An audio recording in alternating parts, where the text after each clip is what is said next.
Well, that was a great message. As Miss Jajatma said, we need the youth to start writing the 2030 agenda. So let's start with our advocacy path. Let's start making campaigns. Let's start making action, making the change. Um, if you get motivation by this message, please write in the comment section. We want to hear you. We want to read you. And thank you so much to you and Youth and Boy for supporting us. Remember to share all your highlights on social media using that Youth Team Summit hashtag and tag us on Twitter or on Instagram with Youth Team 2030. So now my friend Erica is leading the next panel. Please say hi to her and welcome all the panelists. Hi everyone, I'm Erika. I'm from Mexico and I'm in my second year of college and I'm studying biomedical engineering. For the past 3 months, I've been part of the Summit Design team and I'm really looking forward to chairing this panel. We got some awesome speakers, so I think we're all in it together.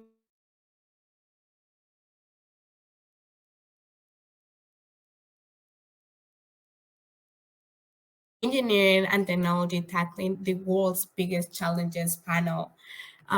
We know like sometimes it's hard to imagine that we can create solutions to these world challenges.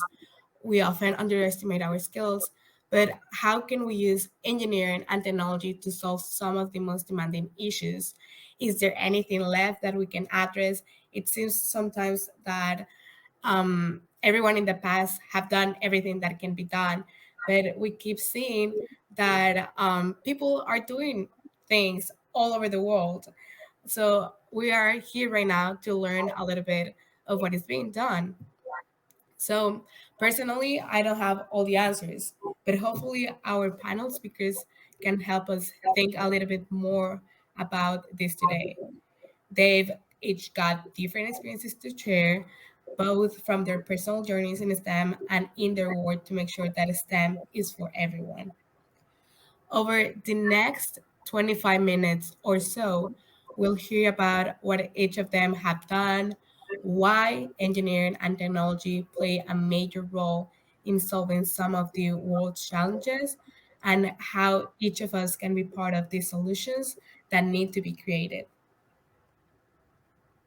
Okay, so let's get started with some introductions. So we have Elect Diaz is a social entrepreneur working to empower communities in the Philippines and around the world through several pioneering programs in ramp earth, bamboo, and PET plastic bottle construction. Alex Later's venture Little of Light is the world's first grassroots green lighting program, bringing low-cost, zero-carbon solar bottle bulbs to underprivileged communities worldwide.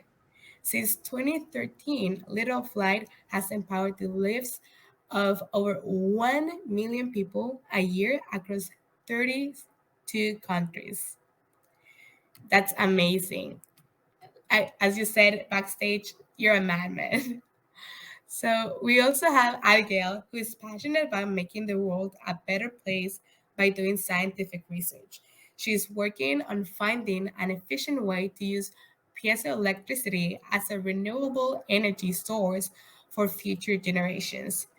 Abigail also has a passion for educating others, especially youth, about science, and she gets the opportunity to educate through her employment with the Saskatchewan Science Center. Wow, I'm impressed. Like, this is so amazing. Um, so I guess it would make sense to start at the beginning. How did you get started in STEM? Okay. Well, I was in youth programming, things like museums and going to summer camps at a very young age. So I was introduced to science at a young age. And then I had a lot of really great high school teachers that really got me into it. And then I started doing my own research. And now I attend university and a first year science program. Amazing. I like. How about you? And a professor opened up a discussion, and he says, this is one of the best schools in the world, but before we start, it seems that in your applications, most of you, the brightest minds in the world, we're wanting to have a future to help people that already live very well. So, architects wanted to design for very rich people that wanted to build bigger architecture. Some of them wanted technologies to make people that were already, living the best with the best medicine, even, looking for better ways to make them healthier. And he said, how is it possible that everybody wants to help the richest, the most comfortable, the wealthiest?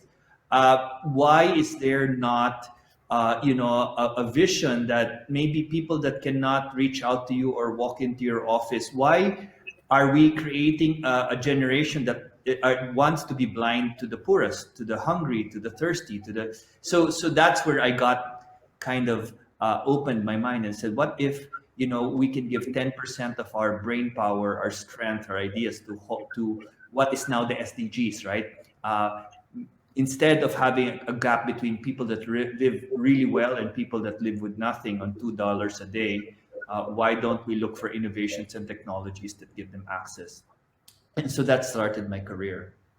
Yeah, of course. It doesn't make sense to like create these innovations and all these devices to for people that is already comfortable, let's like do something about like people that is like actually struggling. So my second question is, what is the science or the engineering technology behind what you're doing? Because I know that like Abigail, you're doing piezoelectricity, but I don't know anything about that. I would love to hear about what you're doing right now, and the same with like how are you working with PET bottles to like create all of this? You know? Okay, so the concept of piezoelectricity, essentially what I'm doing is I'm taking kinetic energy, so anything that's in motion, so people walking, cars driving, vibrations from a nightclub, literally anything that's moving, and then I'm using what it's called a transducer, and it takes in the kinetic energy, and then it outputs electrical energy, and then I'm therefore generating electrical energy. That's usable energy. So we're taking wasted kinetic energy, making it into useful kinetic energy, and it looks kind of like this. There's a bunch of piezoelectric plates that the transducers, those are the things here that are taking in the kinetic energy, and I'm getting an electrical output. So that's kind of this isn't a new concept.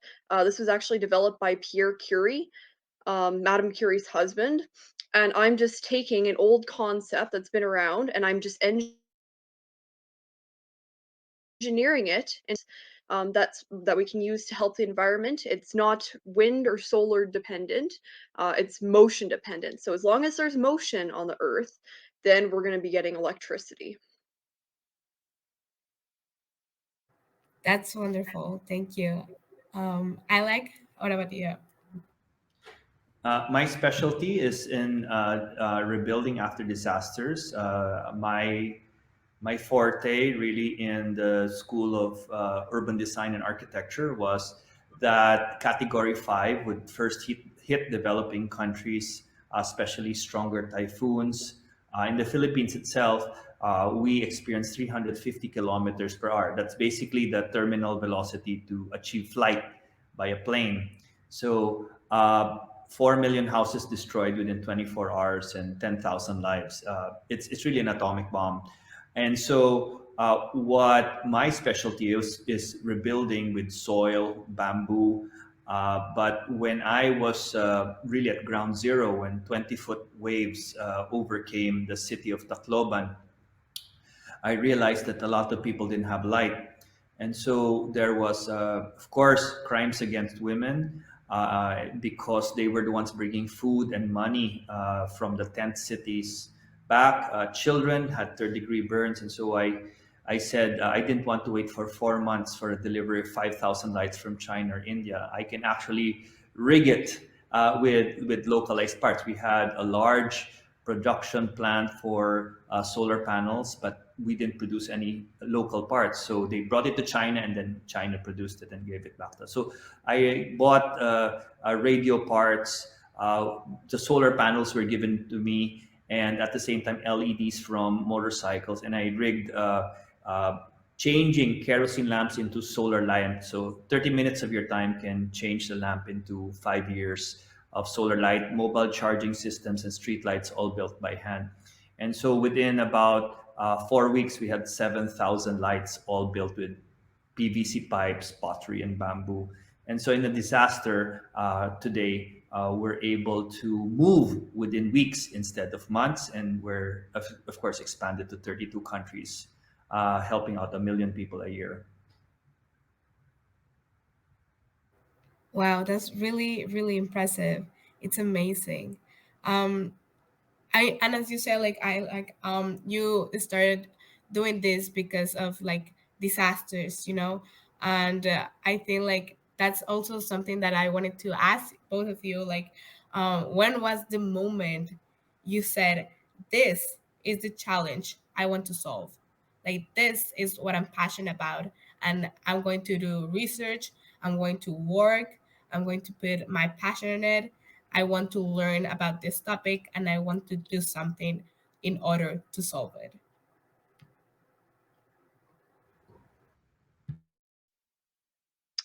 Well, for me, it really happened because I was looking for a project to do for Science Expo, and it started out as, oh, maybe I'll just do like some casual research just for Expo.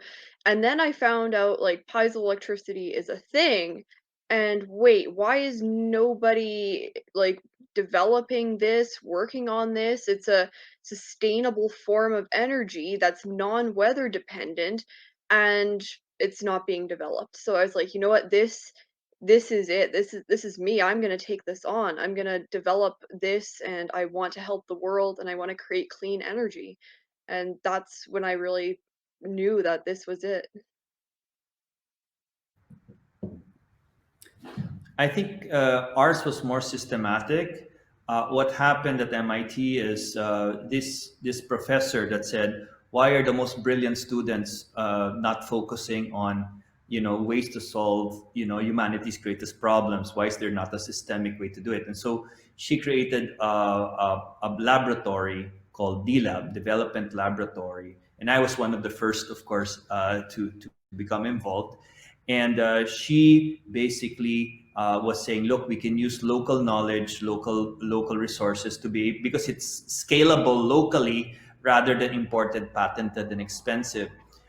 Do you know that in humanitarian crisis, 60 to 80% of all humanitarian funds is into import the goods from abroad, 60 to 80% of your money.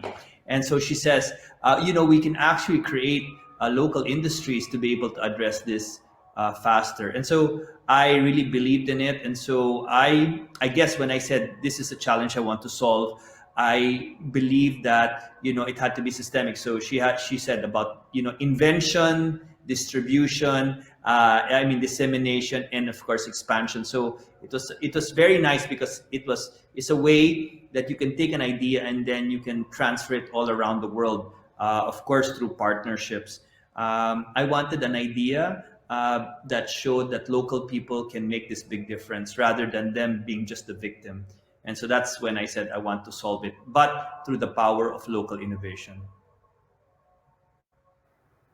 Yeah, that's really amazing. And I think like something that you just mentioned about like partnerships and how to like connect with people over the world or like expand from like a local community. So how are you trying right now to expand your work and share it with everyone?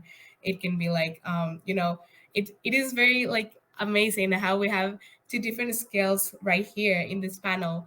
I like your I mean you're over like 32 countries. That's impressive. But at the same time, Abigail, you're like doing scientific research in your university, and it's like so nice to see how like, but like I like started like that in university, so it's like impressive. So I don't know, how are some ways that right now you're trying to expand or share. I mean, because I think one of the most important parts of science and the scientific process is share and make everyone notice your work and how you can like share your knowledge and let everyone know what you're doing right now. So I can go ahead with that because I'm very excited. I actually started this project just recently for the COP, and what I wanted to show is the power of people coming together.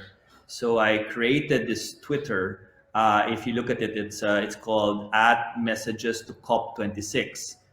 These are human powered messages. So what we're doing in Scotland, and in fact, I wanted to talk to you know.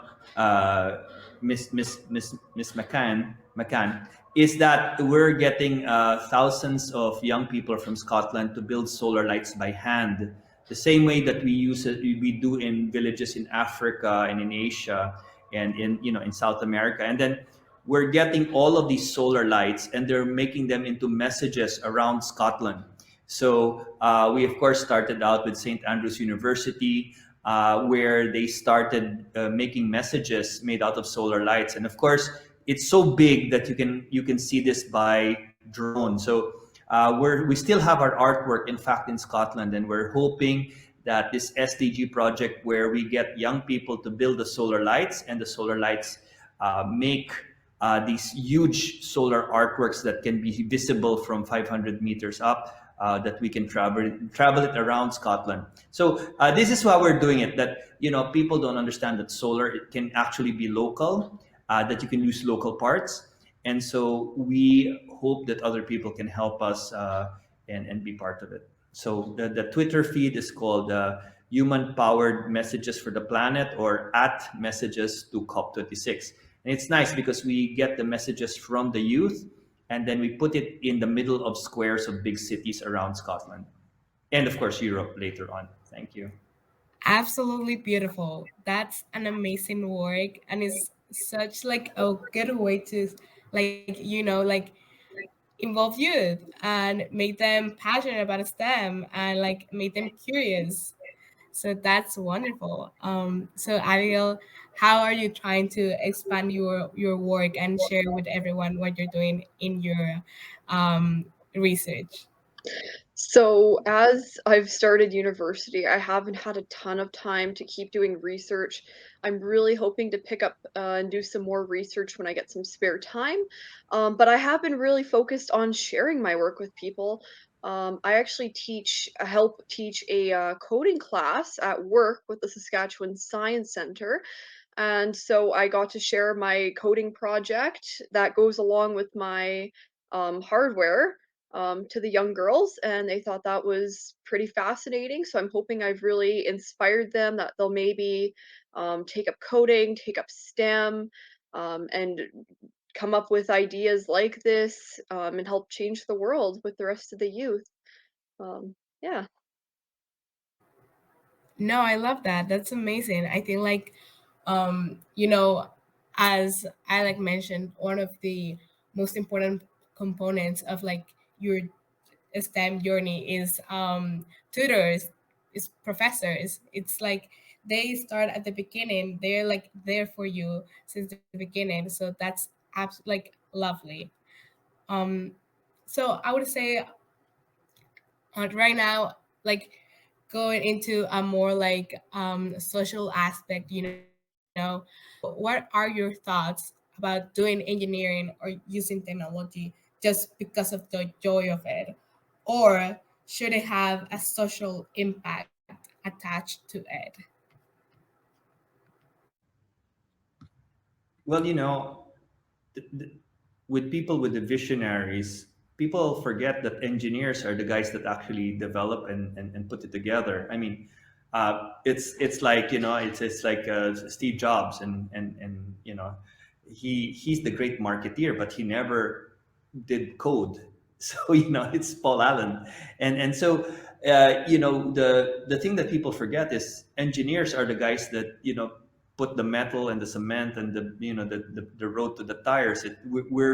We are so put into the workforce that people forget that without us, we, things think these visions can't be put together. And so yeah, I think there should be a greater a greater emphasis on engineers, and a greater investment in the engineers rather than the people that market our technology. So like as I said, I keep on going back to MITs.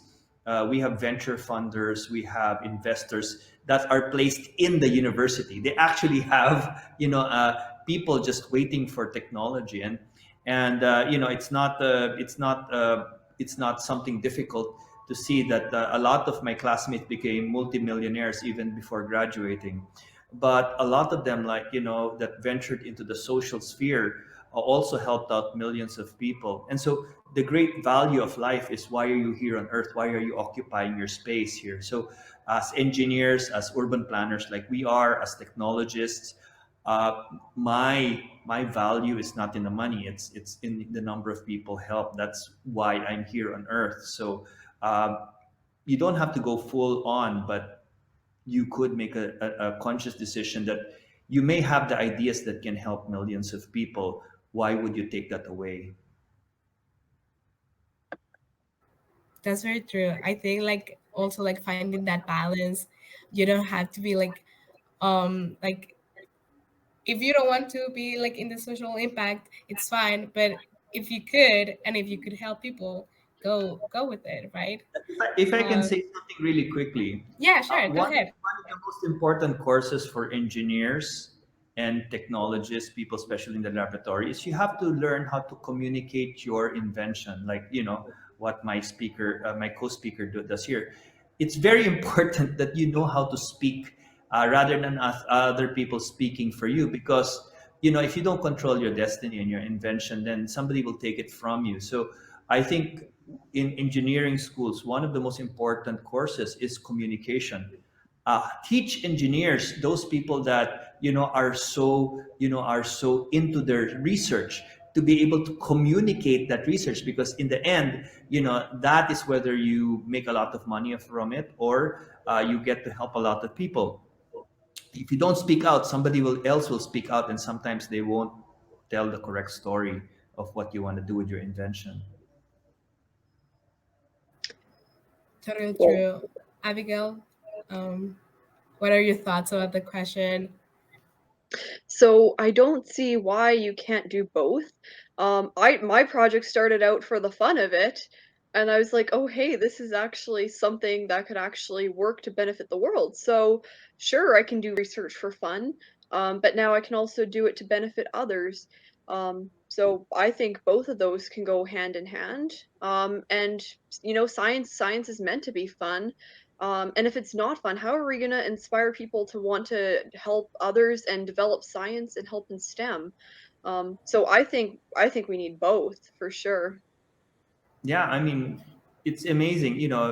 I've traveled to 132 countries. Having impact technologies is one of the greatest adventures in one's life.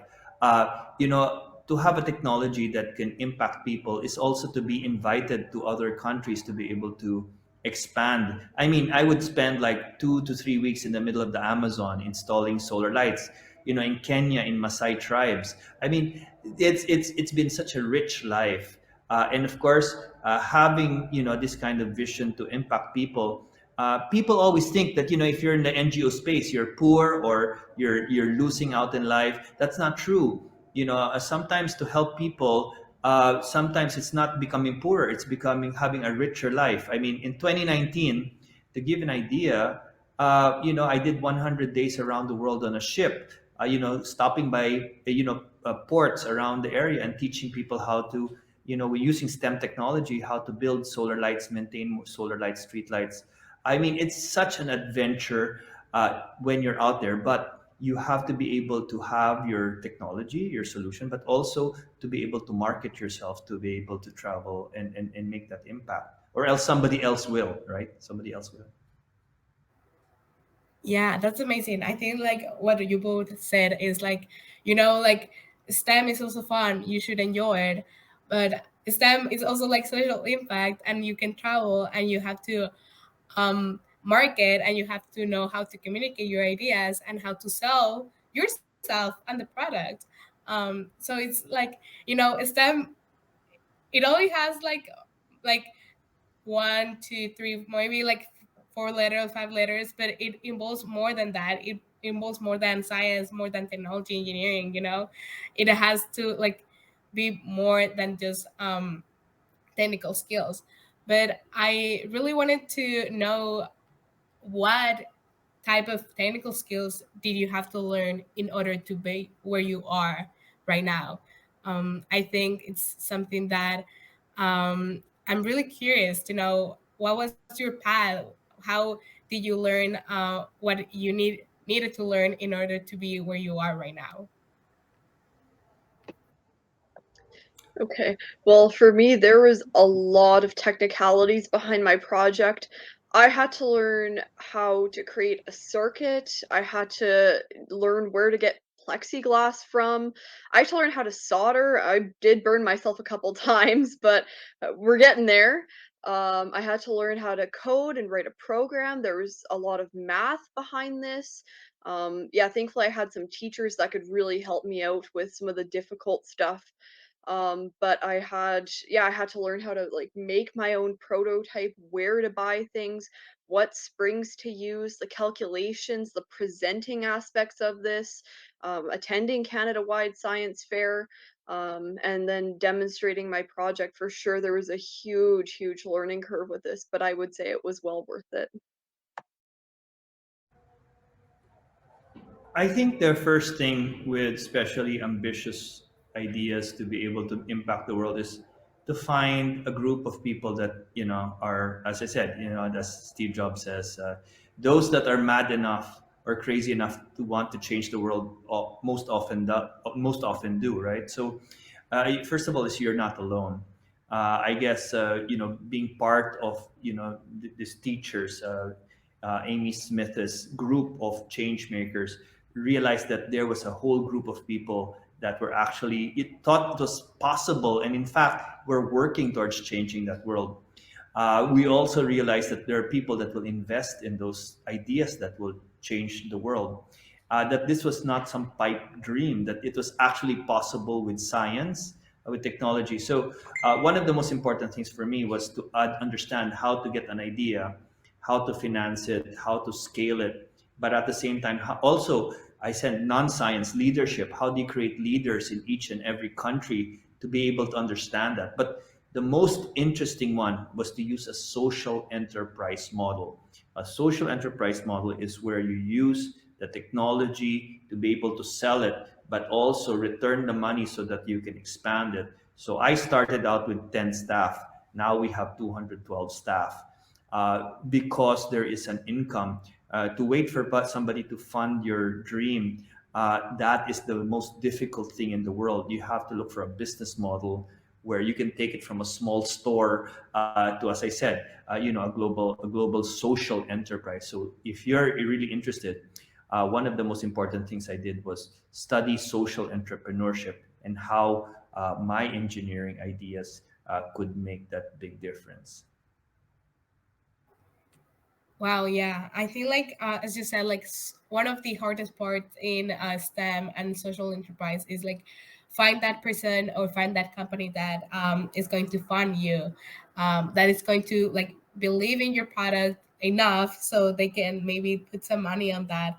Um, I think I'm curious about that in your part, like with your research or with the center that you're working with right now. Is like what how that is being funded? Is there like a person that helped you, or you have to apply? How's the process for you? Oh, okay. So where am I getting my funding?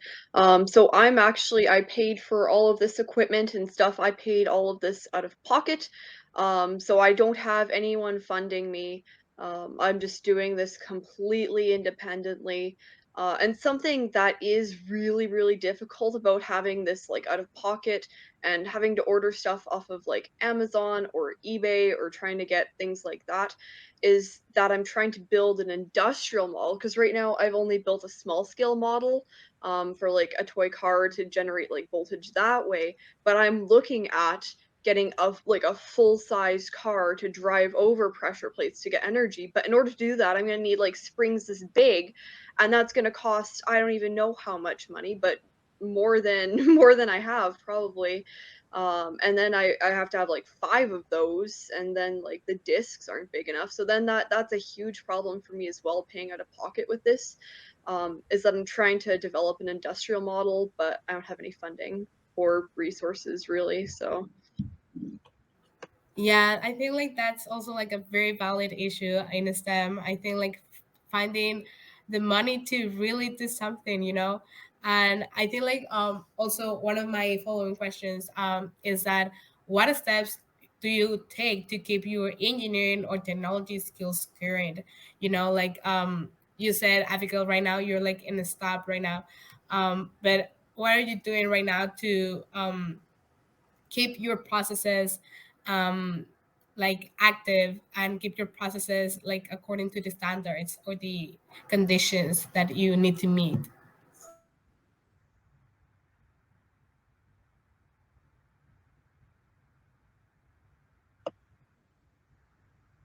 well, I do like to take a look at the Canada-wide science fair projects every year, and see if there's anything similar to mine, or if people are coming up with other ideas for reusable electricity or sustainability.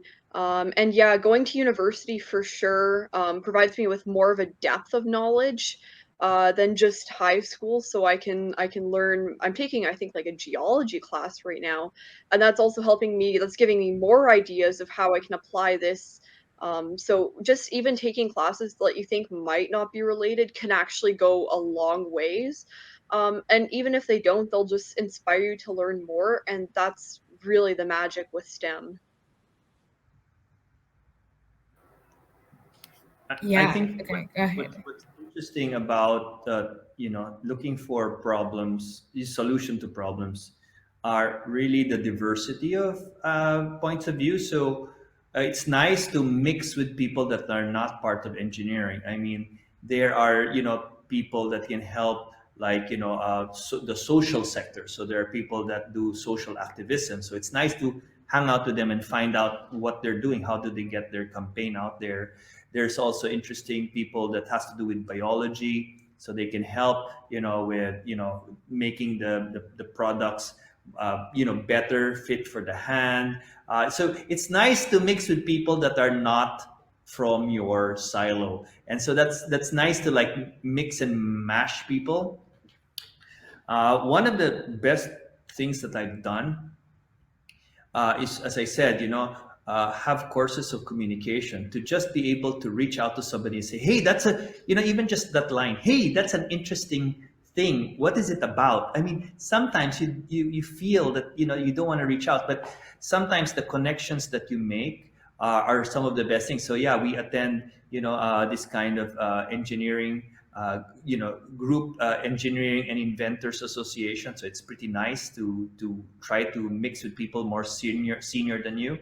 I like to go, like in COP, it's called the Green Zone, and just talk to people that are actually successful at this kind of engineering. So it's nice to talk to mentors. But the most important one really is, I call it the genius of the poor. The last thing you'd want to do is implement something that cannot be sustained in this kind of villages. So I'm constantly asking them, like, can you fix it with a screwdriver? Can you fix it without electricity? Where will you get the parts? And so by figuring out the most important question in engineering, and it's the most humbling, is how do I make myself obsolete? How do I engineer it so well that they will be able to do this STEM without me interfering? Like if I have to be there for them to solve energy poverty, then I'm a complete idiot because there's no way I'm gonna go to Chile or to Brazil in the middle of the Amazon or in the middle of Africa and the Maasai tribes to fix these things. So you have to make them so good at it that they don't need you. And sometimes as an engineer, you feel, oh wow, I finally got to the point that I'm wanted or I can do something big, and now I have to make myself obsolete. So the best thing with engineering skills is to find out how to work with them so that I become myself obsolete. And I think that's the purest form of success. Yeah, that's amazing. And I think that you both mentioned something really valuable, that is connections. You know, both of you like mentioned how you go back and look at different science projects and look at different products and devices and methods that are being used by your peers or your mentors. And I think like network in a STEM is a really important part of it, because you know you want to keep track of what is being done in your like area or maybe in a different area, because that might help you like think about something differently and improve what you're doing right now, you know. So we're going to start wrapping up. This is like an amazing talk, but I think like to um context a little bit of my final question is like, I didn't know what engineering was until high school, and I questioned myself many times if I had what it takes to be an engineer student, because I felt that I had joined the engineer and technology journey so late in my life, when people of my age knew how to code since elementary school, or they have done amazing engineering projects in middle school. Therefore, my final question is, how can we shake out the fear, or do we want to shake it out at all? Is something positive sometimes? So that's my final question for you. I think, as somebody a little bit more senior, is the fact that uh, you must realize that you won't be able to solve this kind of grand solutions. These are long-term solutions, and so one of the most important thing is to get more people involved. Uh, Working with other people is the best energy to be able to continue this kind of work. I realize that sometimes people that are super serious, they're super, they're super that they cannot work with people. Sometimes they burn out. So it's important for your own survival and your own cause to be able to work as a group, to be part of a larger group, especially with the United Nations and the 2030 vision. You must realize that to change these world problems, you have to be part of a world, of a global group. And so that's the wonderful thing about this youth summit, and why I'm so excited to speak here, is because you guys are doing exactly what I didn't have 10 years ago, which is an access to a lot of people that we're going to help think through it, partner, and at the same time expand the idea. So yeah, to shake out the fear is to connect. And once you connect, you realize that you're part of something bigger, a part of a greater mission, and you're not fighting this alone, because these are big problems. But also to be able to niche slowly part of it and solve it. I mean, we've done about 7 million beneficiaries, and yet that's nothing compared to 1.2 billion. So we need to inspire more people like what you're doing, and we need more people to come up with greater ideas. Like this step energy is going to be a lot of people are going to benefit from it, even if it's just one spark to light the village, right? Something I've learned while doing my research and, just kind of life in general, fear's not always a bad thing. It can provide us a reason to work harder, and then we won't be as fearful. And, you kind of need a bit of fear to grow as well. Like right now, it's this is a little bit, I'm a little bit nervous, but this is a great opportunity and it's going to provide me with growth. So fear is not always a bad thing, but yeah, I definitely agree. Connecting to solve world issues is for sure super important. Also, find yourself a mentor. I found mentors, and that made learning all this research learning all these technicalities a lot less intimidating because I had someone to walk me through it, for sure. Sure. Thank you so much. This I, is, I just yeah. I just wanted to say something when it comes to engineering. Failure is part of the equation. Sometimes you have to know your formula for equation, for your formula for failures. Like me, I know that maybe I try 9 times, and then on the 10th time, I am able to do something. So don't give up too soon. Failure is really part of the process, but when you get it right, I mean, the adventure of really expanding and going around, helping people, I think it's a great career. It's really a great career. It's not an office career, but it's a great career. Sure, thank you. So this is such a good place to be finishing off. This was an amazing experience, an amazing conversation and discussion. I think like both of you, like it was so, like I'm so thankful that we had both of you coming from different places and different experiences, and but also like you're working in very similar projects like sustainability and electricity, and that's really wonderful. Like I really can see how you're tackling the world's biggest challenges in this using engineering and science, and from different approaches, different methods, different scales, which is wonderful. And I think we're right here making connections, and we're making engineering possible, and we're using technology to solve a problem and create solutions. And we know like maybe we're not going to be able to fix everything, and that's something that is really important to acknowledge. And we know that the fear is going to stay there most of the time, but we also can find people that can join us and that can actually be passionate about the same things or maybe different ones, and they can help us improve our knowledge, and maybe like we can share with everyone else. So thank you so much. There was an amazing talk. I like Abigail. It was my pleasure to have you in this panel. Thank you for having me. Thank you. Engineers rock. Now, take the lead. Bye, guys.